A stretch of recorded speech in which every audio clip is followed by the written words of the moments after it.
then he would be living elsewhere on the island, and he and Beth could finally be together.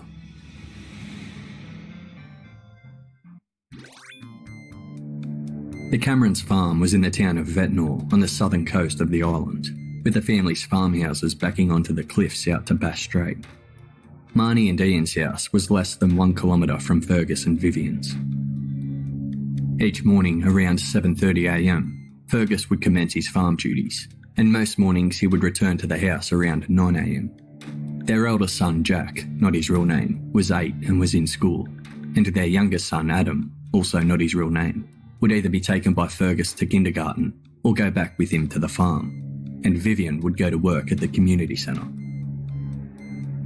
Vivian's community centre workmate was surprised at a conversation she had with Vivian earlier that September in 1986, on a drive to a meeting.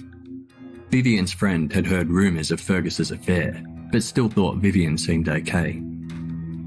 When the friend mentioned how calm and contented Vivian seemed living on the island, Vivian corrected her, saying that she wasn't happy at all, and she would like to take her boys off the island to live in Melbourne. To those who knew Vivian, she lived and breathed life for her boys. So on the morning that 36-year-old Fergus Cameron slept on Marnie and Ian's sofa as they got ready for work, September 23rd, 1986, Marnie and Ian knew Fergus and Vivian's marriage was over. They both knew how dramatic the previous night had been.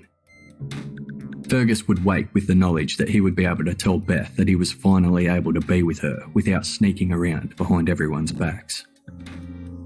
The prior weekend had been fairly uneventful, a typical weekend. On the Saturday night, Fergus and Vivian went to a business acquaintance's for dinner to discuss the possibility of a future business venture. The following evening, Sunday, September 21st, Fergus went to his shift at the Penguin Parade, finishing a little before 8pm. He went home via Beth's, as she wasn't working that night.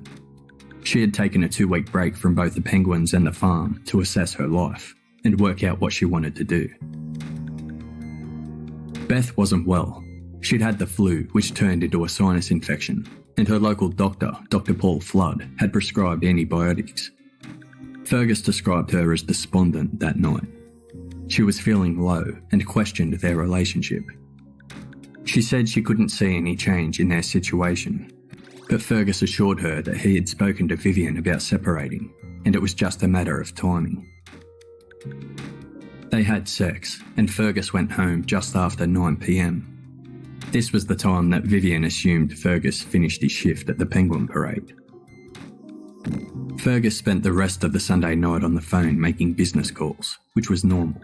And although he promised Beth he would be around to see her very early Monday morning, he didn't get there until about 8:30am. Beth was still low, both in mood and health, and she asked Fergus to call her at lunchtime. When he called Beth at lunch, he thought she sounded much more upbeat, and she asked him to come by after his shift at the Penguin Parade that evening, and she would make him dinner. That day, Beth's brother had planned to come down from Melbourne to stay at the house, but he had broken his arm and decided not to visit. Beth's mum called and reminded her to bring the dogs in for the night so she wasn't alone in the house. That afternoon, Beth went over to visit her friend Marie, and they spent a few hours talking about life as they flicked through magazines. They spoke about Fergus, and Beth told Marie that she intended to give Fergus an ultimatum that night when he visited for dinner. She was tired of the fact that he wouldn't leave Vivian, and he always seemed to stretch it out and prolong it. Marie knew that Beth had been devastated when Vivian had caught Fergus with his arm around her in the shearing shed. If it was up to Beth, Vivian wouldn't have been strung along as long as she had. It wasn't Beth's intention to break up the family. It was Fergus who had told her all along that the marriage had in reality been over for a long time. But the fact Fergus wouldn't actually leave Vivian had taken its toll on Beth, and she was ready to give him the ultimatum. Beth confided in her friends often. They knew the ins and outs of her relationship with Fergus and had been through all the breakups and the patch-ups that came with it. They also knew that Fergus wasn't the only one who was interested in Beth. She was well liked and often asked out by guys on the island. Beth also had a secret admirer, a young guy who would sit out the front of her house day and night in his Land Cruiser, Beth believed he even spied on her, but she found him more of a nuisance than a concern. She would come home after being out to find he had been around to mow her lawns. He dropped flowers off all the time, so often that Beth was always giving her girlfriends flowers, as she had so many. Fergus knew of him too, but he seemed more a joke than anything else. When Beth's friends were living in London, they used to send cassette tapes back and forth to each other, like an audio diary. It was their way of staying in touch. On one of these tapes, both Beth and Fergus joke about the admirer, and Fergus quips that he's going to make a sign to say no right turn after 5 p.m, a joke to stop him pulling into Beth's place. Beth's admirer actually ended up getting work on Fergus Cameron's family farm during the landmarking period. Beth did her best to stay busy and keep away from him. It didn't stop him showing up though, and although annoying, Beth tried to forget about it. She told him that she liked him as a friend, but there would never be any sort of a relationship. On the evening of September 22nd, 1986, Beth started preparing dinner, and as 8 p.m. rolled around, Fergus finished up at the Penguin Parade and drove to Beth's house in his 1978 model Holden sedan.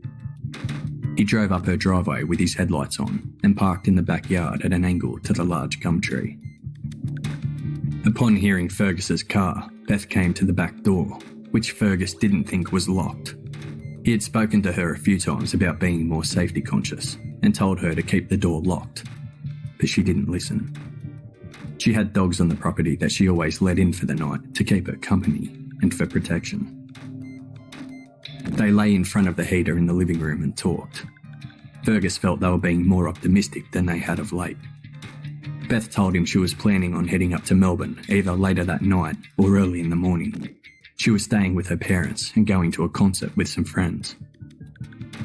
Fergus Cameron's statement, quote, "I thought that she would stay overnight and go the following morning, as I told her I would come around then, and we never missed a chance to see each other." They kissed and cuddled, but according to Fergus, didn't have sex that night. Beth walked Fergus out to his car and kissed him goodbye. When Fergus arrived home just after 9 p.m. on September 22nd, his sister Marnie was at his house sitting at the kitchen table with his wife Vivian. The boys were asleep in bed.